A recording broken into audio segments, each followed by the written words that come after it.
Hi, everyone. Welcome to another episode of Watching Mental Health. I'm Katie Waechter, and I am your host today. And I'm so glad to be here because we are talking about a very special episode, a very timely episode, I think, and that is about holiday stress.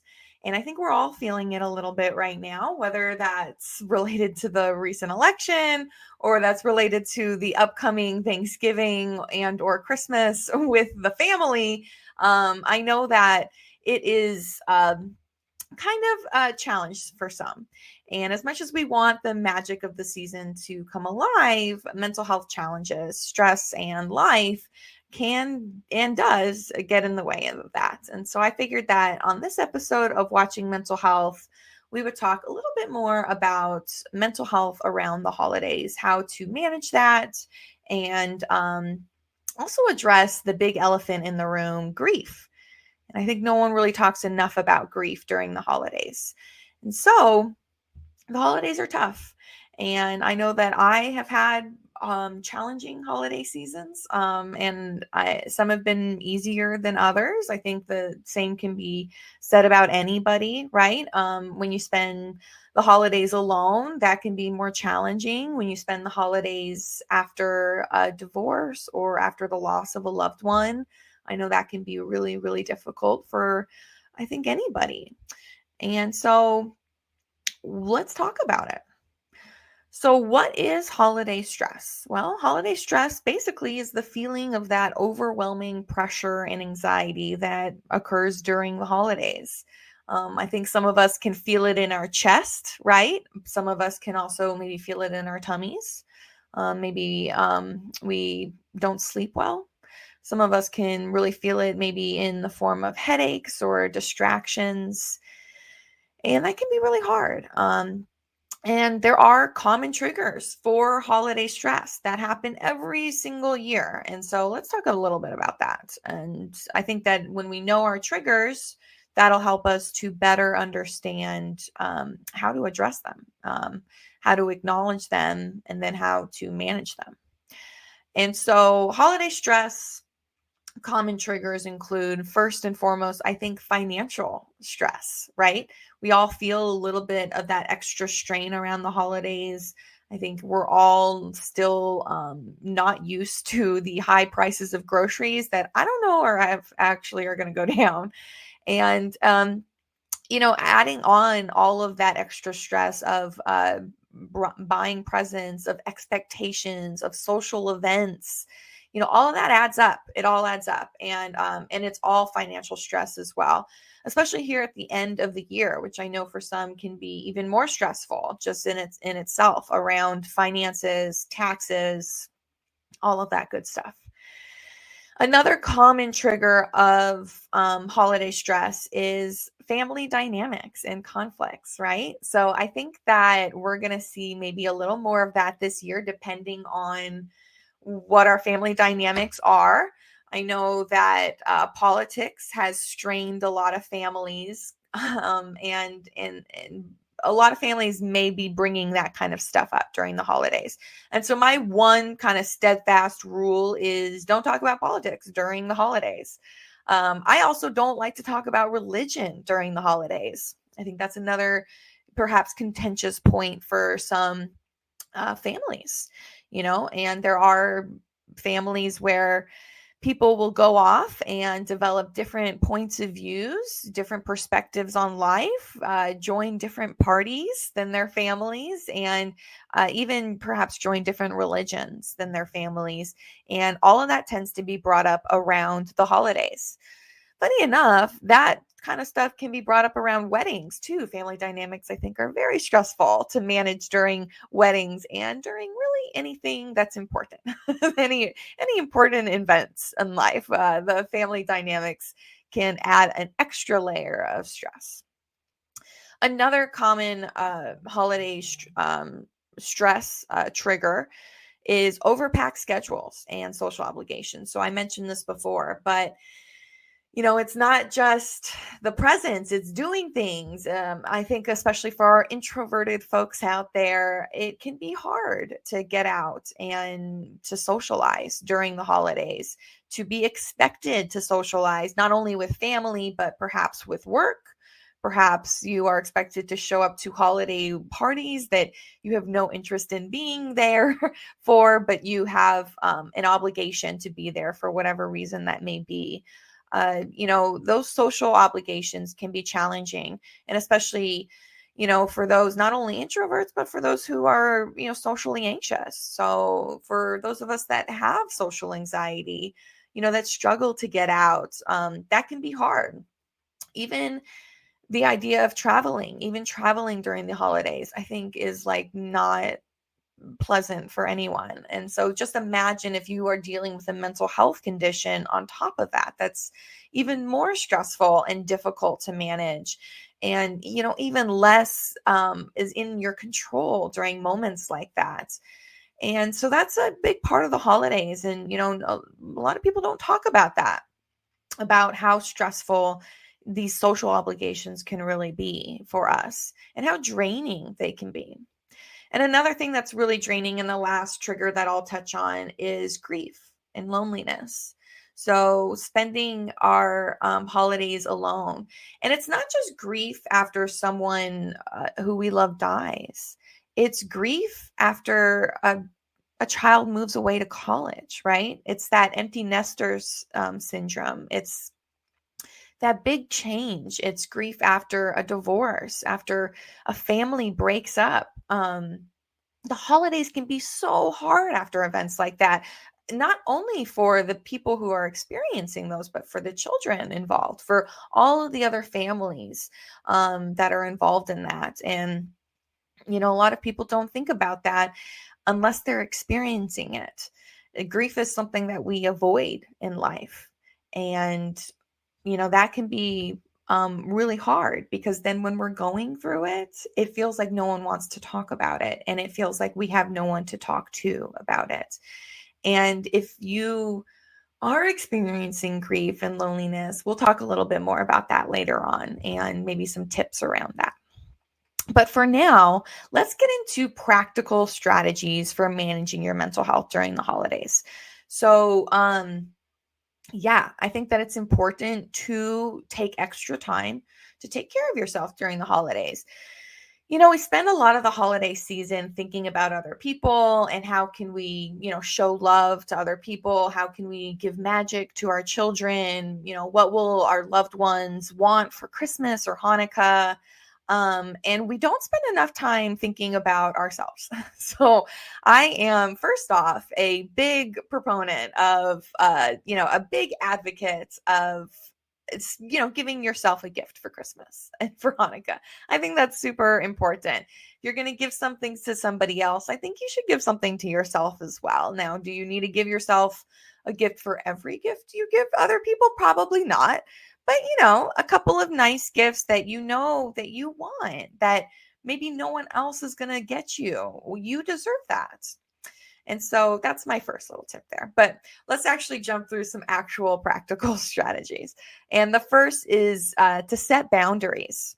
It is so essential to set boundaries during the holidays for all of the reasons I mentioned above, but for mainly the fact that, yeah, stressful holiday events happen and you have to deal with them, and you actually don't have to deal with them.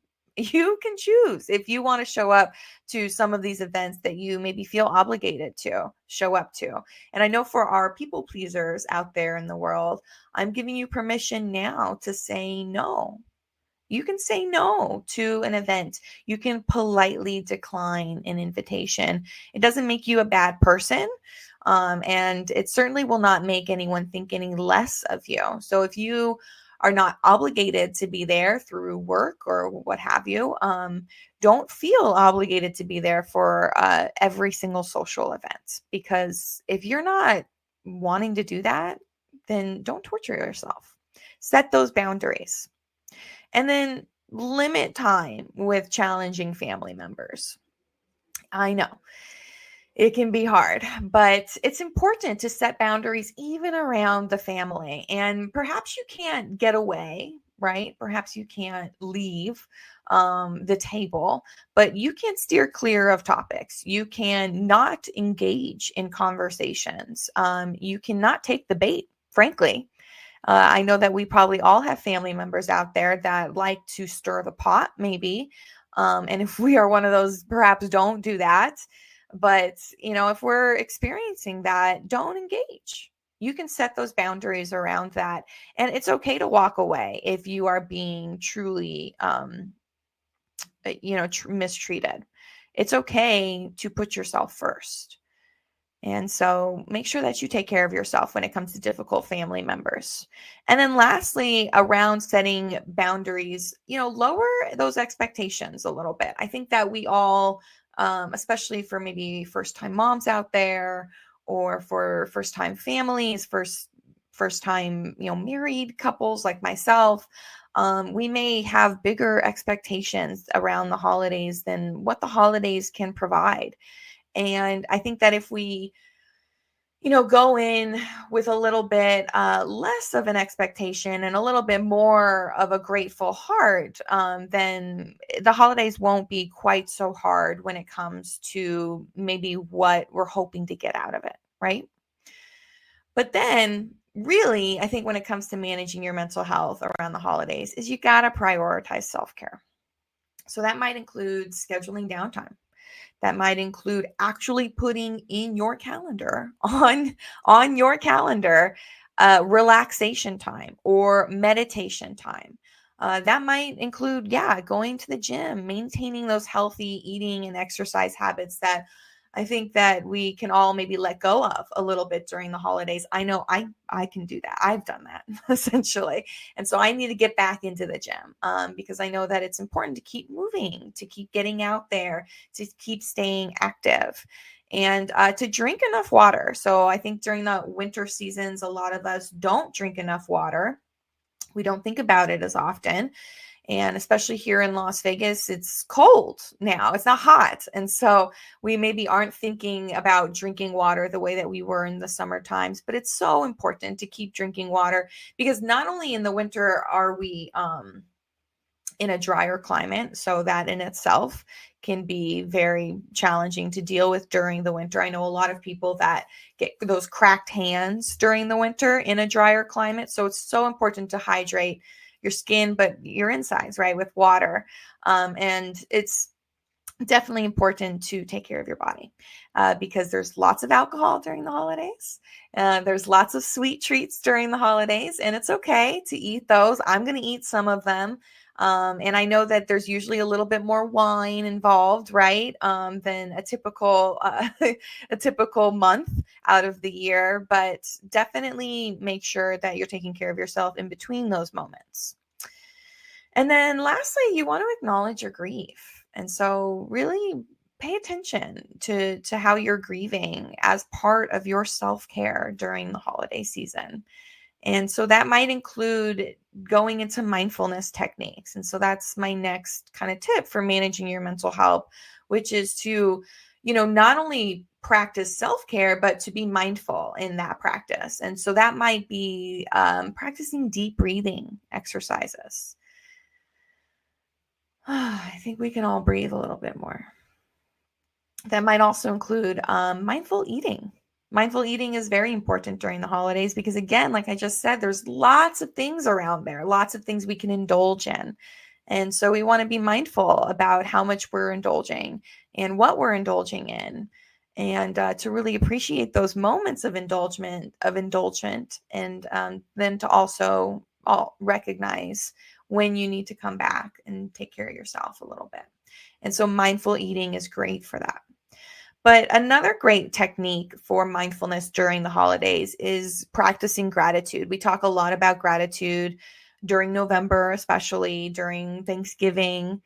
And not everybody feels it. It can be hard to practice gratitude one day out of the year or 1 month out of the year. And that's, hard for anything to do. If I'm only going to practice painting for 1 month out of the year, I'm not going to get very good at it. And so it's super important to practice gratitude. And there's all sorts of ways to practice gratitude, to do it consistently. So you can do gratitude journaling. I know for a long time, I had a journal that every single day I would take it out, and in the morning, I'd write one thing that I'm grateful for every single morning. And I didn't fill out that whole journal. Okay, I'm human, right? But I filled out about half of it, and I found it the other day, and I went through it, and I loved seeing all of those things that I was grateful for during that time of my life. That is actually a particularly challenging moment in my life, and to see that even in those darker times, I can find gratitude. I think is important to do during the holidays, especially because it is darker during the holidays. People do tend to experience more depression, more anxiety. We do see seasonal affective disorder, which is, that kind of elevated level of depression during the winter seasons.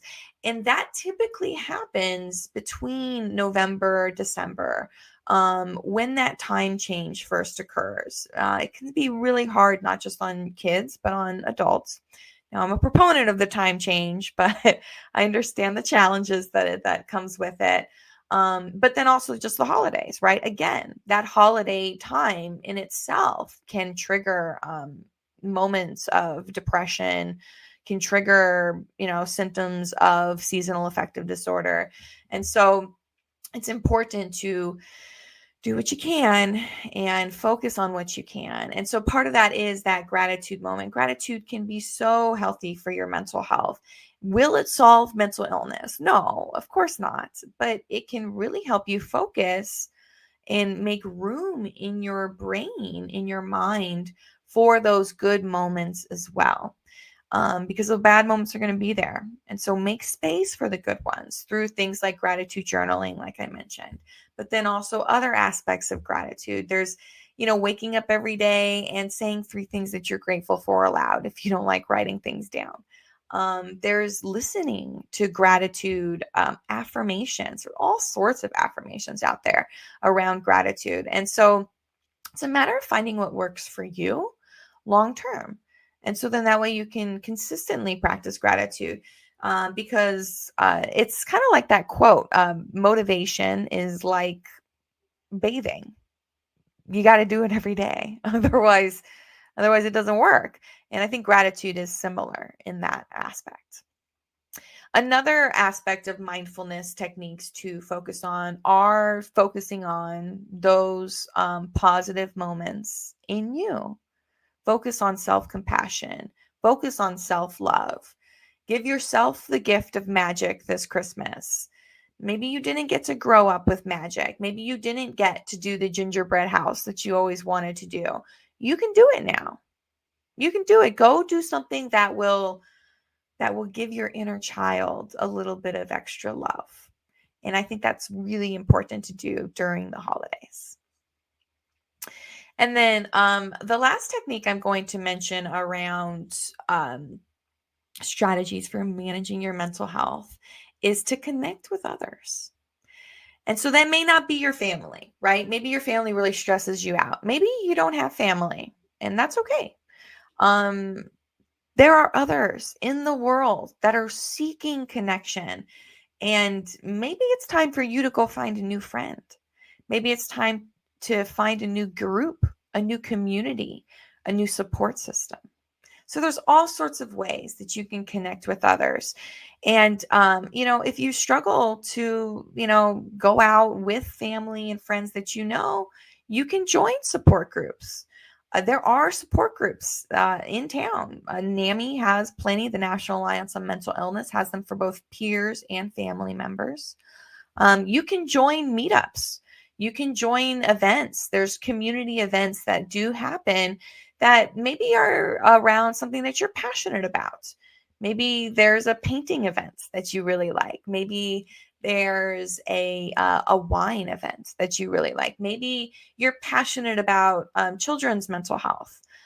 There are lots of events that can support children's mental health, or just children in general during the holidays. So there are all sorts of opportunities. And this is a chance, or this is a place, a time when Google is your friend. And so get out there, and if you don't know anyone in your immediate circle that you can connect to, find somebody in your community, because there are other people who need connection. And I think we all need connection during the holidays. And as human beings, we all need connection.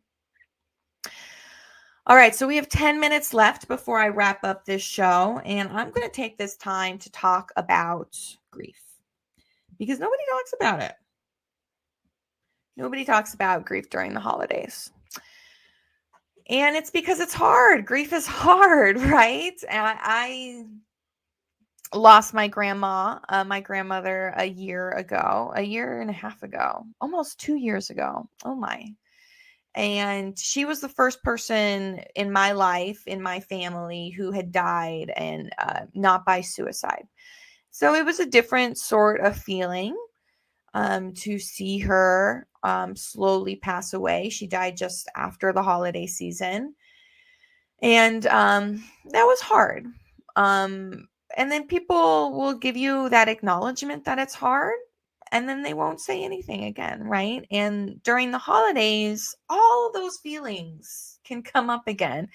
And it's almost like you feel like you have no one to talk to about them. And that can be really hard on your mental health. So first, acknowledge that it's hard. It's okay to cry.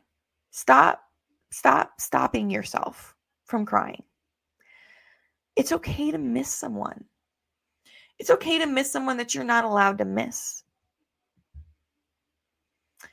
Pay attention to those emotions and acknowledge them. Acknowledge your little person in you. Acknowledge that pain in you. Acknowledge the broken heart that's in you. It's okay, because it happens. Death is a part of life, and yet we never talk about it. And so please, it's okay to talk about it. Even if it's not with other people who want to experience that magical holiday season, you can talk about it with other people who miss that person. You can talk about it with other people in grief support groups. There are support groups just for grief. And I will mention a few of those in a couple minutes. So there are ways to get those emotions out. And really, that's what you need to do. You need to get those emotions out. Another really great way to get those emotions out and to acknowledge someone that you've lost during the holidays is to honor them. All sorts of ways to honor someone during the holidays. So you can keep it simple. You can light a candle in their memory. You can create maybe something special, a special craft or an ornament that would go on the tree, or, just something special around the menorah. That would be, something you can take out every year, or that you can create every year. You can also share stories, share images, share photos, share videos, share their memory. Cook the meals that they loved or that they cooked. Cook their favorite dish. Donate to a charity that they loved in their name. Visit them if they passed away. Visit their gravesite if it's nearby. Give them some flowers on the holidays. That's okay. You can do that, and that's okay to bring other people with you to do that. It's okay to make it an event, to make it an affair. If your loved one deserved that, then they deserve that. So it's okay to acknowledge that and to give them all of the honors that they may, have deserved, or that you truly want to give them. But it's also okay, and it's also important to create new traditions. Create brand new traditions. Bake the cookies. Make that gingerbread house that you never got to make. Buy those matching pajamas that are all the rage and all the trends these days. Also, you can revive old traditions. Make those houses that they used to make, right? Paint those houses that they used to paint, that your grandmother used to paint. Watch old movies, watch new movies. Make it something special. Create a new tradition this year. If you are feeling like you're struggling this holiday season, create a new tradition that you will love, that your little child will love, that your loved ones will love. And maybe that's just you and your best friend. That's okay. Maybe it's just you this year. That's okay. Create a tradition for yourself because you deserve that. And yes, take that time to explore support where you need it. So explore the support groups that exist. There are grief support groups that exist here in Las Vegas. You can absolutely go to, I believe it's Nathan Adelson Hospice. They have support groups. There's also Adam's Place. They have support groups. You can go on a website. I found a website called griefshare.org that if you are beyond Nevada, beyond Las Vegas area, you can go in, type in your state, type in your county, see what support groups are nearby that are focused on grief. That's perfect to do that. And it's, you're not the only one to do that during the holidays. If you're feeling like you're alone in this, you're not. Trust me. A lot of people are struggling right now, and we're just not talking about it. And so we want to talk about it. And so if you're feeling like you're really struggling and you do need to talk about it, there are other ways. There's in Nevada, there's your NAMI Nevada warm line. So it's free and it's open to all Nevadans across the state. And it's provided by NAMI Western Nevada. And so you'll just want to look at the NAMI Nevada warm line and you'll be able to see that number there. There's also a warm line for teens, a teen text line. And so our Nevada teens can have somebody to talk to during the holidays if they're struggling. There are helplines. So let's say you're looking for a certain support group. Helplines exist. They're out there. And there are NAMI helplines as well. So you can call the NAMI National Helpline. You can call the NAMI Southern Nevada Helpline if you're here in Las Vegas in the Southern Nevada area. And they have all sorts of information. And there are all sorts of helplines out there. And so this is another place where Google can be your friend. If you're looking for really assistance with that. And if you're really struggling, if you're dealing with a crisis, it's okay to call 988. That is our new suicide hotline. I know that it's had its problems and I know that people are fearful of repercussions of it. But if you are struggling and in a crisis, it is better to reach out than to not reach out. And so please, keep 988 in the back of your mind if that is a problem or if that is a struggle. And so I am just, really grateful. I would just want to end it there on gratitude. I'm grateful for this show.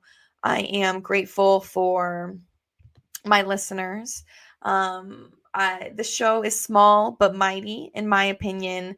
The show is a passion project of mine. I absolutely have loved all of the guests that I've had on, all of the conversations that we've had.